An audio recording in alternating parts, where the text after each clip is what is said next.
అవునండి, ఆయన ఒక స్లిప్ రాసుకున్నాడు. ఆ స్లిప్లో ఏంటంటే ఫస్ట్ ఒక గ్యాసు ప్లస్ టేబుల్ ఎట్లా రెడీ చేసుకోవాలి, తర్వాత లాకు ఆ గ్యాస్ను ఉపయోగించి లాక్ ఎట్లా ఓపెన్ చేయాలి, తర్వాత మనీ ఎట్లా తీసుకోవాలి, మళ్ళీ ఆ గ్యాస్ ఆన్ చేసి ఆ లాక్ చేసి ఎట్లా బయటపడాలి అని చెప్పేసి రాసుకొని లాస్ట్లో మిషన్ డన్ అని రాసుకున్నాడు. అంటే అది ఎప్పుడు రాసుకున్నాం అంటే కొద్దిగా ముందే, అంటే ఒక 1 month బ్యాక్ రాసుకున్నాం అని చెప్తున్నాడు. అంటే ఆయనకి ముందే ఆ థాట్స్ ఉన్నాయని మనకు అర్థమవుతా ఉంది. బ్యాట్ దొంగతనం కోసం వెళ్ళాడు. లేదు, మనం ఎన్నిసార్లు అడిగినా మనీ గురించి చెప్పడం లేదు. నాకు ఆ బ్యాట్ యాక్చువల్గా ఏంటంటే డిసీజ్డ్ వాళ్ళ తమ్ముడు 6 years ఉంటాయి, ఈయన కలిసి క్రికెట్ ఆడేవాళ్ళు. ఆ బ్యాట్ ఈయనకి బాగా నచ్చింది, స్ట్రోక్ బాగా ఉంది, నాకు బాగా నచ్చింది, నాకు ఇవ్వు నేను కూడా ఆడుతా అంటే ఇచ్చేవాడు కదా పిల్లవాడు. సో దాంతో నేను ఎట్లయినా దాన్ని సొంతం చేసుకోవాలనే ఆలోచనతో 2-3 daysగా ప్లాన్ చేస్తున్నాను చెప్పాడు దానికోసం.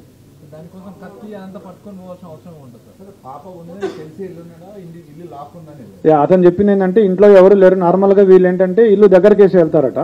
సో అట్లానే ఇంటి బోల్ట్ దగ్గరికి పెట్టి ఉంటారు, ఆ దగ్గరికి వేసి ఉంటారని చెప్పేసి వెళ్ళాడు. సడన్గా పాప ఉంది, పాప ఉన్నా కానీ పాప అప్పుడు టీవీ చూస్తుంది, ఇతను వెనక నుంచి వెళ్ళాడు. అంటే అటువైపు తిరిగి చూస్తుంటే ఆ పాప వెనక నుంచి ఒకటే డోర్ ఉంది, వెనక నుంచి అంటే అదే డోరు, ఆ అమ్మాయి అటు తిరిగి ఉంది. ఇట్లా వెళ్ళి ఆ కిచెన్లో ఉంది బ్యాట్ తీసుకొస్తుంటే అప్పుడు ఆ అలికిడికి పాప చూసి దొంగ అని అరిచింది.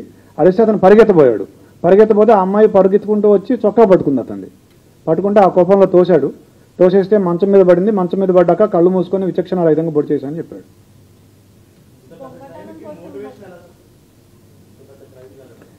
అతనికి బేసిక్గా ఈ ఓటీటీల్లో యూట్యూబ్లో ఈ క్రైమ్ థ్రిల్లర్స్, సస్పెన్స్ మిస్టరీలు చూసే అలవాటు బాగా ఎక్కువగా, దాదాపుగా ఒక 5-6 సంవత్సరాల నుంచి అదే పనిలో ఉన్నాడు. స్కూల్ కూడా ఎక్కువ వెళ్ళేవాడు కాదు, ఎప్పుడు ఏదో ఒక తన ఆలోచనలో తనుండి ఇలా ఊహించుకుంటూ ఉండేవాడు అతను.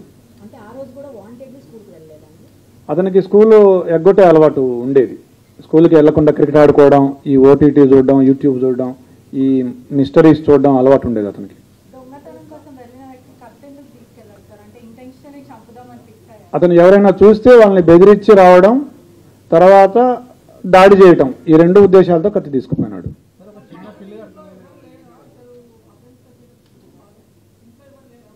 ఉన్నారు ఇంట్లో, వాళ్ళ నాన్నున్నాడు, వాళ్ళ సిస్టర్స్ ఉన్నారు, వాళ్ళ ఇంట్లో ఉన్నారు. వాళ్ళ మదర్ లేదు కానీ మిగతా వాళ్ళు ఉన్నారు.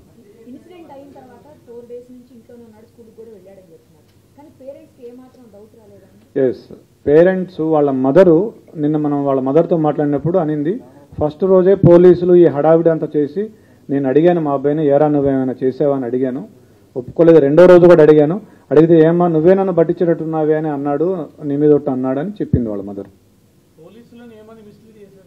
పోలీసుల్ని ఆ రోజు మేము ఫస్ట్ రోజే అతన్ని క్వశ్చన్ చేసాం, ఎందుకంటే రెండింటికి జస్ట్ 2 అడుగుల దూరం ఉంటుంది, ఆ ఇంటికి ఈ ఇంటికి పిట్టగోడకి. మేము క్వశ్చన్ చేసాం ఆ ఇంట్లో ఉన్న వాళ్ళని, 3rd, 4th floor, వీళ్ళు 4th floorలో ఉంటారు, 3rd floor నుంచి వెళ్ళొచ్చు. పోలీసులకి మాకేం చెప్పాడంటే ఆ రోజు నాకు 10:15 ఆ టయానికి డాడీ అని గట్టిగా అరుపులు వినిపించాయి అని చెప్పాడు.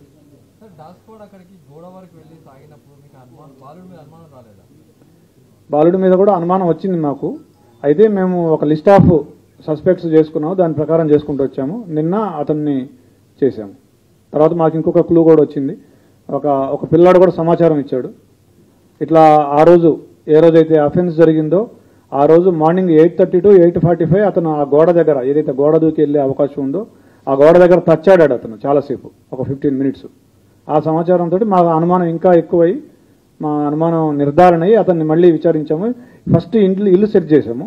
ఇల్లు సెట్ చేస్తే మాకు ఈ లెటర్ దొరికింది, అతను రాసుకున్న లెటర్ ఏదైతే ఉందో అది.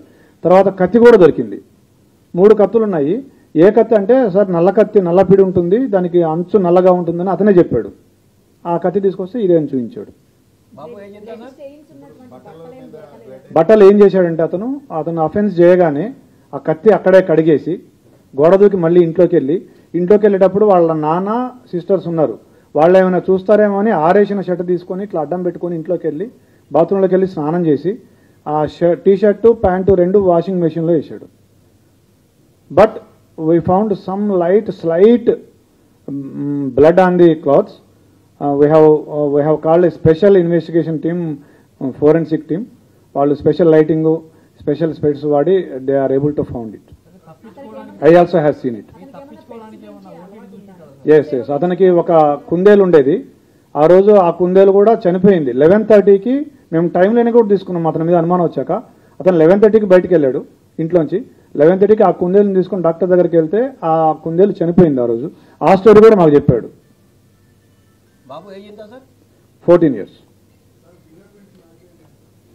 ఫింగర్ ప్రింట్స్ ఇంకా మొన్న నిన్ననే జరిగింది. ఇంకా వీఆర్ మ్యాచింగ్ ఇట్.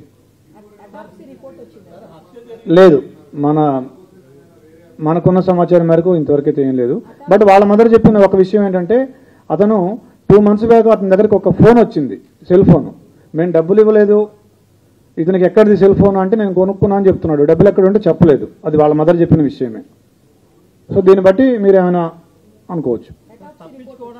తప్పించుకోవడానికి వెబ్ సిరీస్ లో ఎక్కడైనా సీన్లు చూస్తాడా మనకి? ఎట్లా ఇంత ప్లాన్ 5 days మిస్లీడ్ చేయాలి?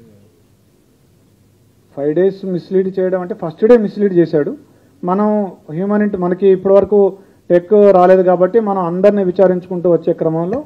So basically it's a very typical case wear మీకు లిమిటెడ్ సస్పెక్ట్స్ ఉన్నారు. బికాజ్ ఆ ఇల్లుకి ఒకే కెమెరా దాని ఆపోజిట్ ఉంది, దాంట్లో ఎవరు వెళ్ళినట్టు కానీ బయటకు వచ్చినట్టు ఆ టైంలో లేదు. So we had very limited number of suspects. Motive ఏం ప్రైమా ఫేసి ఏం మోటివ్ కనపడలేదు. సో ఈ idea that somebody side building నుంచి దూకి రావచ్చు అని అది కూడా ఫస్ట్ డే వచ్చింది. బట్ ఇలాంటి కేసెస్లో వేర్ మోటివ్ ఎక్కడ క్లియర్గా ఏం కనపడటం లేదు. అండ్